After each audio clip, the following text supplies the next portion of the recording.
Hi, my name is Lyric, and today we're going to react to a video by JxmyHighroller, one of the greatest basketball YouTubers in my opinion, and I think by most people's opinion, people consider him one of the greatest basketball YouTubers, and it's called When You Break the Rules and Get Away with It.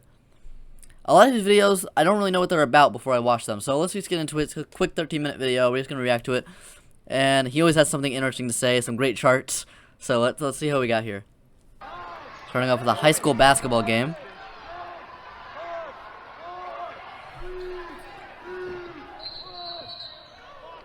Aw, travel. Well that sucks. Game is all tied up with seconds left on the clock, and this kid pulls off every hooper's dream of knocking down a game-winning three-pointer at the buzzer, just to have it called off by the ref. And most basketball fans who saw this video agreed that this move was in fact travel. That's not travel in the NBA though. This call was. It was the correct one. But if this is a travel, then so is this. Yeah, that's what I'm saying. And this. That's not travel in the NBA. And this. And all of these. NBA players don't have to follow the rules. I mean, they used to, but they don't anymore. Because according to them, they don't have to. Today's video is sponsored by DraftKings Sports. Sorry, Jimmy, we're gonna have to skip your sponsor here. To a champ. Here we go.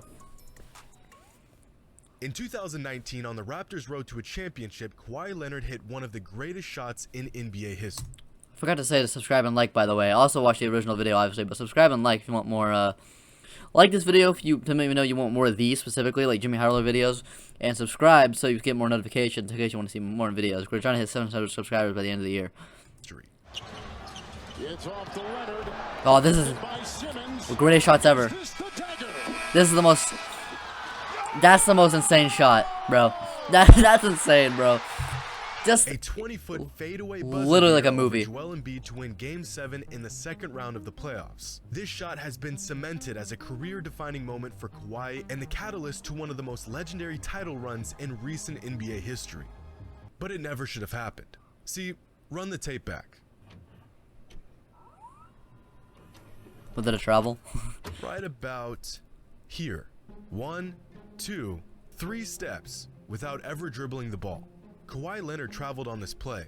This should have been a turnover with 4 seconds left on the clock. Damn. How did the refs miss this call? This is Jason Phillips, 21-year vet as an NBA official. He's reffed over 1,100 games. He's looking right at it. He must have just when it's not in a situation, take an extra step, right? Or maybe he just didn't want to be the guy to call a travel on a mega superstar in a Game 7 of the playoffs. Either way, the call was missed, and the Raptors now have a champion. A lot of the times when it's like someone doing a step from like that far out, they'll like half court. They don't really care. It only really matters like when it's like an egregious like inside the paint or whatever, inside the arc. Banner hanging in their rafters. But this isn't the first, nor or when they're about the to take a last time shot. player has gotten away with breaking the rules in a crucial moment. This Stephen Curry dagger in the 2019 playoffs against the Rockets was a carry. You can see it right here. He dribbles, does a hop step while carrying the ball, then crosses over. This should have been a turnover. Or what about Devin Booker's game-winning shot in the 2020 playoffs against the Clippers? One of the highlights of his career. Well, that shot came off of a travel. Just look for yourself. 1, 2, 3 steps. Picks up his pivot foot. 4. Go back and look at some of the best displays of footwork and handles over the last half-decade, and you'd be blown away by just how many moves NBA players use on a consistent basis that involve traveling and carrying. It's shocking, at least from a player's perspective it is, but to the players, this is all part of the game. A few months ago, a fan shared a clip of Ja Morant conjuring up one of the most egregious travel and carry jobs you'll ever see. And this fan did not hold back, saying Ja Morant carries the ball on pretty much every possession and it never gets called. Right below this post, Donovan Mitchell chimed in with 4 simple words. We all do it. And Mitchell is right. Damn. Nearly every single perimeter. Yeah, just the rules have basically changed, even if they're not officially changed. When a rule just isn't called as much, it's basically called as much. It basically changes, even if it's not officially written down. Like this, like a lot of the rules, like that Ja Morant thing, isn't technically, like it is technically against the rules, but because that stuff like that's just never called, it's basically no longer against the rules anymore. Even if it technically is, even stuff like that like 3-step travels and stuff. Carries a lot. Not in some inconsequential way, not every once in a while. It happens all the time. There's a thing in Every basketball game, video on this I've seen. especially in ISO possessions where you'll see players bend and break the rules virtually every single time. Now these travels and carries are not to be confused with the 0-step or gather step that has ran rampant over the last half-decade. Popularized by James Harden, if a player times their gather step well enough, they can get away with an extra step on their way to a shot. Like this play right here, where Terry Rozier gathers the ball at the exact moment that he takes his gather step, which allows him to take 2 more steps without getting called for a travel. This also applies to most step-back jumpers. Gather, 0-step, 1, 2. We aren't talking about these moves. We're talking about moves like this. Ja Morant dribbles, takes 1 step, 2 steps, 3 steps, carries the ball, and then takes a 4th step. Yeah, that's pretty egregious. Finishing at the rim. That's pretty egregious. This move right here, this is an outlier, but it's not. Moves like this happen virtually every other possession in the NBA. Take this play by Jordan Poole. He's coming off a dribble. Basically, the rule at this point is if you don't just straight walk with it, like if you do 2 dribbles in a span of 2 seconds, in a span of 3 seconds, if you take 2 dribbles, no matter how many steps you took in, it's not travel. Basically, is how it's called at this point. 3 steps, 4 steps before he dribbles again. But wait, he's not done. He burns Jordan Clarkson on the in and out. Dribbles, takes 1 step, 2 steps, 3 steps, 4 steps. That's 2 violations in the same combo to create space from his defender. This is an epidemic. That's but if nuts. everyone does it, then why should it matter? The game has changed. Clearly Yeah. the refs don't care, so why should we? Well, take this play by 1 second, we got an ad. Make sure to like and subscribe so we can afford YouTube Premium. Kemba Walker. Ooh. Walker's got Sadiq Bey on an island, so he hits him with a quick pullback to create space. This is fine. Walker's got separation and an open shot. But no, he takes 1, 2, 3, 4 steps while carrying the ball, forcing Sadiq to close out, and then he blows by him. As a defender, if you see the offense take 2, even 3 steps backwards, you know they have to commit to a shot or a pass. They have nowhere left to go. They've used all of their steps. But when the offense can just suspend the ball indefinitely and just take another step to blow right past you, makes how exactly playing defense are you harder. supposed to defend this? Yeah, It's the same general concept being used on most of these moves. Whether the player is using a 0-step, a pocket dribble, a hesitation, most of the time, these moves are breaking some sort of rule. And when the defense sees a player hold the ball like this, they know they can close out strong because they know the offense either has to shoot the ball or pass the ball. Or at least they used to, before moves like this became perfectly legal in the NBA. And there lies the problem with players being allowed to use these moves in games. Back in the late 90s and early 2000s, the league made an example out of Allen Iverson by having officials go out of their way to call carrying violations on him. Moves that by today's standards would be considered fairly simple and textbook were constantly being called as travels and carries. Just look at this call right here.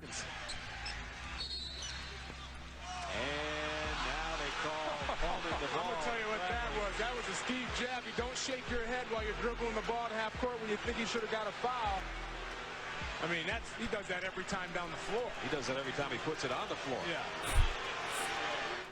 That's insane. It's so insignificant that it's hard to even notice. That's insane. That's an insane call, ref. What are you doing? Called a carry back in 2001. That's insane. Here's another clip from the late 90s, and just listen to how the commentators talk about Allen Iverson's game.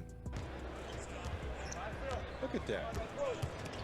Down the lane, put it off. Hendrickson with the rebound, puts that one in. Let's see if you can see this, John. Let's watch Allen Iverson with the ball handling and see if you think this is close to a carry. No, I don't. I mean, look at that. I don't, sir. I don't know what you're talking about, sir. You can't make that move and not carry the ball. Right? What do you want about, sir? By today's standards, what Iverson is doing here isn't even worth noting. In Right. fact, in 2022, this is fundamental basketball. That's how everyone dribbles it now. 25 years ago, this type of ball handling was considered borderline street ball. These guys would have had a stroke if they saw what players today got away with. When you can bend the rules and even outright break the rules to manipulate the defense and score a bucket, the game completely changes. 20 years ago, there were only 8 players in the entire league that averaged over 23 points per game. Every single one of them were all-time great players, and only 5 of them were perimeter players. Fast forward to 2021, and a whopping 22 players averaged at least 23 points per game league-wide, and 16 of them Colin were Sexton perimeter players. Part of this is due to players simply being more skilled than their predecessors. Vucevic. But just as big of a factor is the fact that perimeter players get a lot more leeway. So there was 1, 2, 3. He said 8 players averaging over 23 in 2002.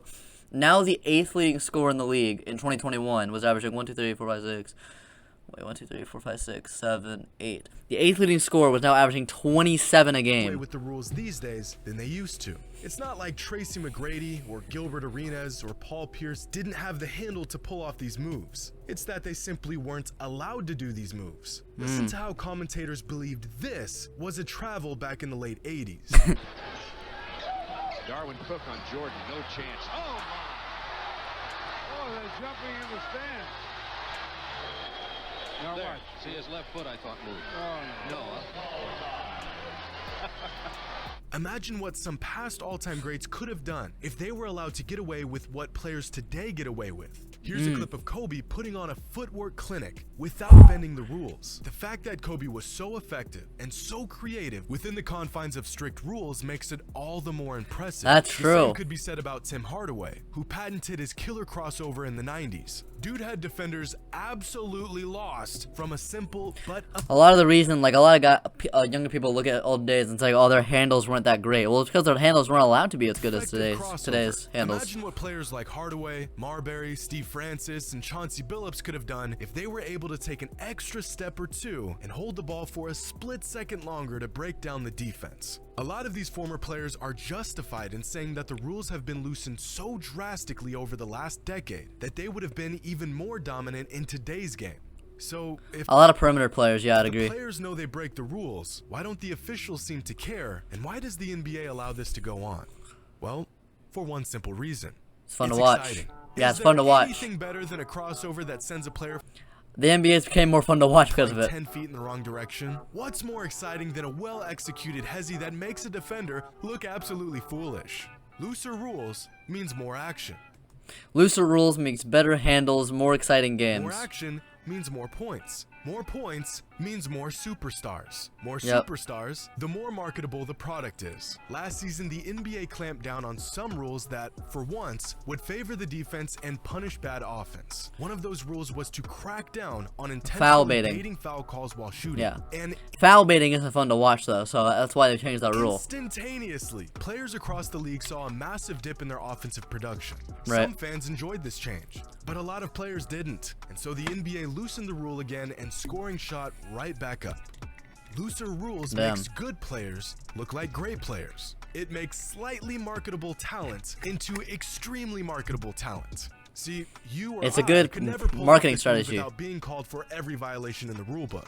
But we're not in the NBA. And don't get me wrong, not every highlight move you see in the NBA is a violation of some rule. Look at this madness from Jordan Poole right here. There's a lot going on, and not once does he travel or carry. Here's Damn. some more witchcraft by Kyrie Irving, where he shreds an entire defense and does it completely clean. It can be done.